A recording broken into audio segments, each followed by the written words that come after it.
Isang anunsyo para sa mga minamahal naming mga mamamayan ng pinagsama. Nakakatanggap kami ng maraming ulat ng hindi kilalang kaaway na organismo na tinatawag nating alternates. Hanggang sa magkaroon kami ng buong pangunawa sa panganib, mahalaga na manatili sa bahay. Ikandado ang lahat ng pinto at bintana, at laging mayroong baril o anumang uri ng malayong sandata sa lahat ng oras. Malalaman mo kung may alternate sa kanilang pisikal na katangian. Kung makakita ka ng isa pang tao na kamukha mo, tumakbo at magtago. Kung makakita ka ng tao na may biolohikal na di makatutuhanang katangian, tumakbo at magtago.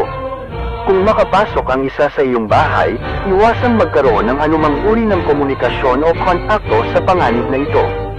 Ang mga intelligenteng nilalang na ito ay gumagamit ng mga elemento ng psychological warfare para sa kanilang pakinabang laban sa kanilang mga biktima.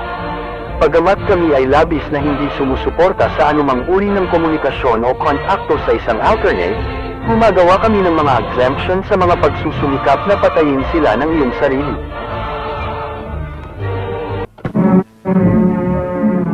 Sa pangyayaring makakita ng alternate, sundan ninyo ang think principle. Tell, magsabi sa mga otoridad tungkol sa nakitang nilalang.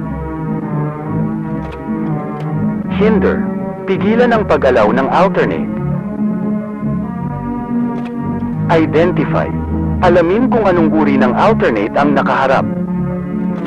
Neutralize, kung ligtas gawin, neutralisahin ang alternate.